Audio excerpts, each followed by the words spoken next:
यह कहानी कोई आम कहानी नहीं है।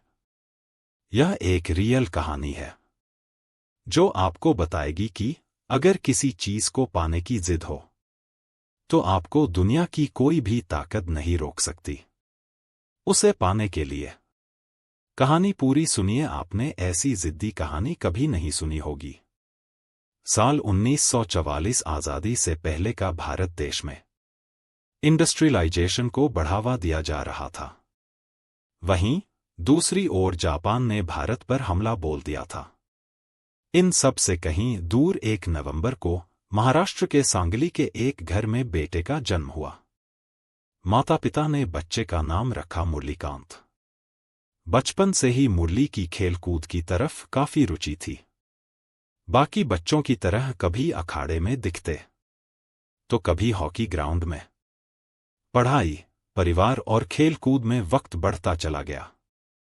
अब मुरली 12 बरस के हो चुके थे और यहीं से उनकी जिंदगी का पहला टर्निंग पॉइंट आया।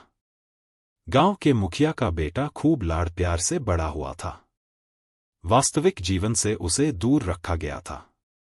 अब वो दिन आ गया जब मुरली को मुखिया के बेटे के साथ कुश्ती करनी थी। और हुआ भी वही जिसका हर किसी को डर सता रहा था। अखाड़े में मुरली ने उस बच्चे को हरा दिया। मुरली बहुत खुश थे। उम्मीद लगाए बैठे थे कि उन्हें सब गोद में उठाकर घूमेंगे, खुशी मनाएंगे। पर जैसा सोचा था वैसा कुछ भी नहीं हुआ। इसके उलट एक कुश्ती के मुकाबले ने उनके परिवार की मुश्किलें बढ़ा दी। गांव वालों ने जान से मारने की धमकी दी। मुखिया के बेटे को हराने के बाद मुरली ने जितने भी सपने देखे थे सब चकनाचूर हो गए। उन्होंने देखा कि उनके परिवार को डराया और धमकाया जा रहा है। जान से मारने की धमकी तक दे डाली। पर उस कुश्ती से मुरली को 12 रुपए मिले थे। डरे सहमे मुरली ने वो रुपए रखे और घर से भाग गए। इसके लिए उन्होंने एक मालगाड़ी का सहारा लिया। वक्त बढ़ता चला गया। मुरली ने अब इंडियन आर्मी ज्वाइन कर ली। बचपन से खेल कूद की तरफ झुकाव था, अब मौका आ गया था इसे एक और लेवल ऊपर ले जाने का। आर्मी में भर्ती होने के बाद उन्होंने बॉक्सिंग शुरू कर दी। अब आता है साल 1964। मुरली 20 वर्ष के हो चुके थे। जिंदगी में अब वो मौका मिला जब उन्हें अपनी प्रतिभा का प्रदर्शन करना था। इसी साल टोक्यो में इंटरनेशनल सर्विसेज स्पोर्ट्स मीट भी हुई। वहां गए मुरली ने ऐलान कर दिया कि वो मेडल जरूर जीतेंगे। नाम रोशन कर अपने बेस पर वापस लौटे जो था सिकंदराबाद। पर वो जानते नहीं थे कि अब उनकी जिंदगी में पहले से भी बड़ा टर्निंग पॉइंट आने वाला है। इनाम के तौर पर सीनियर्स ने कुछ और ही प्लानिंग कर रखी थी। ऐसे में उन्हें जम्मू और कश्मीर भेज दिया गया। साल 1965 की बात है। महीना था सितंबर। मुरली सियालकोट के आर्मी कैंप में थे। रोज का एक रूटीन सेट था। दोपहर खाने के बाद थोड़ी सी नींद ली जाती और फिर दोस्तों के साथ शाम की चाय के लिए उठते। पर एक दिन सब बदल गया जब पाकिस्तान ने भारत पर हवाई हमला शुरू किया। लगातार हमले हो रहे थे। एक दिन कुछ ऐसा हुआ जिसने मुरलीकांत पेटकर की पहचान बदलकर रख दी। उन्हें 9 गोलियां लगी, एक गाल, जांघ और सिर पर, जबकि एक गोली उनकी रीढ़ में आज भी है। हमले के बीच कैंप में भगदड़ मच गई और एक आर्मी जीप उन्हें रौंदकर निकल गई। मुरलीकांत को वहां से INHS अश्विनी नेवी हॉस्पिटल में एडमिट करवाया गया। गोलियां और चोटें लगने की वजह से कमर के नीचे का हिस्सा काम करना बंद कर गया। ऐसा भी कहा जाता है कि उनकी याददाश्त चली गई थी। फिर बाद में वापस आई। कई जगहों पर ऐसा पढ़ने को मिला कि मुरलीकांत एक दिन हॉस्पिटल के बेड से गिर गए थे। तभी उनकी याददाश्त लौट आई। पर यह हुआ कैसे, कोई भी नहीं जानता है। यह सब इतना आसान नहीं था। वो काफी जल्दी समझ चुके थे आम जीवन जीना अब मुश्किल है। ऐसे में उन्होंने अपनी रिकवरी पर काम करना शुरू कर दिया। डॉक्टर्स ने भी उनकी काफी मदद की। इसके लिए मुरलीकांत को स्विमिंग की ट्रेनिंग दी गई। हर रोज अपने शरीर से जंग करते, कभी हारते कभी जीतते, पर बीच में छोड़ा नहीं, कोशिश करते रहे। करीब 2 साल के भीतर वो काफी बेहतर हो गए थे। अब मुरलीकांत को हॉस्पिटल से डिस्चार्ज मिल चुका था, पर खेल के प्रति उनका प्यार कम नहीं हुआ।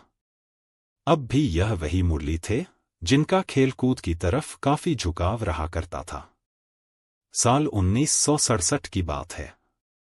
वो कई खेलों में महाराष्ट्र स्टेट से चैंपियन बन चुके थे। इसमें shot put, javelin throw, table tennis, तीरंदाजी, डिस्कस थ्रो और वेटलिफ्टिंग शामिल हैं। 2 साल बाद ही वो आर्मी से रिटायर हो गए। 70s की शुरुआत हो चुकी थी। टाटा ग्रुप ने एक बड़ा फैसला लिया। इसके तहत उन तमाम फौजियों की वो मदद करने वाले थे जो जंग में विकलांग हो गए। पर मुरलीकांत को यह सब जचता नहीं था। वो स्वाभिमानी इंसान थे। ऐसे में बिल्कुल नहीं चाहते थे कि उनकी शारीरिक स्थिति को देखकर उन पर दया की जाए। यही वजह थी कि जब टाटा की टीम वाले उनके पास मदद के लिए पहुंच गए तो उन्होंने इसे लेने से ही इनकार कर दिया। आगे वो कहते हैं कि मदद करनी है तो काम दो। यह सुनकर लोग भी काफी खुश थे। ऐसे में उन्हें नौकरी का ऑफर मिला। टेल्को में उन्होंने 30 साल तक काम किया। जब मुरलीकांत की कहानी विजय मर्चेंट तक पहुंची। हर किसी के जीवन में कभी न कभी मुश्किल वक्त आता है, पर सब बीतने के बाद अगली सुबह पहले से ज्यादा अच्छी होती है। अब एक बड़े टर्निंग पॉइंट की बारी थी। इस कहानी में पूर्व भारतीय क्रिकेटर विजय मर्चेंट की एंट्री होती है, जो एक एनजीओ चलाते थे। वो विकलांग लोगों की जिंदगी को बेहतर बनाने का लगातार काम कर रहे थे। यही दौर था जब मुरलीकांत की कहानी भी उन तक पहुंच गई। कुछ सालों के अंदर जर्मनी में समर पैरालिम्पिक खेलों का आयोजन होना था। साल 1972 से पहले ही विजय मर्चेंट की एनजीओ ने एक बड़ा और अहम फैसला लिया। मुरलीकांत की ट्रेनिंग का पूरा खर्चा इस संस्था ने उठा लिया। अब वो स्विमिंग कैटेगरी से कम्पीट करने को तैयार थे। पर इससे ठीक 2 साल पहले वो स्कॉटलैंड में हुए कॉमनवेल्थ पैरालिम्पिक खेलों में हिस्सा ले चुके थे। वहां उन्होंने फ्रीस्टाइल स्विमिंग में गोल्ड जीता, जो 50 मीटर की थी।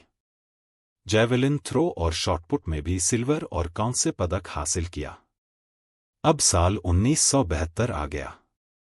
यह वो दिन था जब मुरलीकांत ने पैरालिम्पिक खेल में इतिहास रच दिया। स्विमिंग का फाइनल था। वो जो और जैसा चाहते थे सब उनके मन मुताबिक हुआ भी। पानी में छलांग लगाई और जीत लिया पहला पैरालिम्पिक गोल्ड मेडल। उनका रिकॉर्ड 37.33 सेकंड का था। जब भारत सरकार ने उनकी बात को मानने से इनकार किया, मुरली जीत चुके थे। उनकी जीत पर पूरा देश खुशी से झूम रहा था। कहीं से ढेरों तोहफे भेजे जा रहे थे, तो कहीं से लेटेस्ट व्हील चेयर खरीदकर गिफ्ट की गई। देश का नाम रोशन किया, इसलिए उन्हें लोगों ने खूब प्यार दिया। इसकी उन्होंने कभी उम्मीद भी नहीं की थी। पर जिसकी उम्मीद थी उस सम्मान के लिए तरसना पड़ा। बात है साल 1982 की। भारतीय सरकार को एक चिट्ठी लिखी गई। ये लिखने वाले और कोई नहीं बल्कि मुरलीकांत पेटकर थे। उन्होंने इस खत में खुद को अर्जुन अवार्ड का हकदार बताया, जो खेल कैटेगरी में दिए जाने वाला दूसरा सर्वोच्च अवार्ड है। पर उनकी इस बात को खारिज कर दिया गया था। वो इस बात से बहुत दुखी भी थे। बताते हैं कि इसे रिजेक्ट करने की वजह ये थी कि वो एक विकलांग व्यक्ति हैं। ऐसे में अपने ही देश में सम्मान के लिए तरसना पड़ रहा था। अपने सारे मेडल उठाए और सर्टिफिकेट लेकर उन्होंने एक कोने में रख दिया। इस दिन उन्होंने खुद से एक वादा भी किया कि किसी सम्मान के लिए अब पत्र नहीं लिखेंगे। सालों तक शायद इंतजार भी किया हो, पर जिस सम्मान के वो हकदार थे उन्हें नहीं मिला। फिर साल 2018 आया। दिन था 25 जनवरी का। मुरलीकांत को एक कॉल आता है। उन्हें बताया गया कि आपको पद्मश्री सम्मान मिलेगा। वो नहीं जानते थे कि उनका नाम इस सम्मान के लिए किसने दिया, पर मानते हैं कि इससे बाकी पैरा एथलीट्स को प्रेरणा मिलेगी। अब इसी कहानी पर एक फिल्म भी बनी है, जिसका नाम चंदू चैंपियन है, जिसमें कार्तिक आर्यन एक्टर है।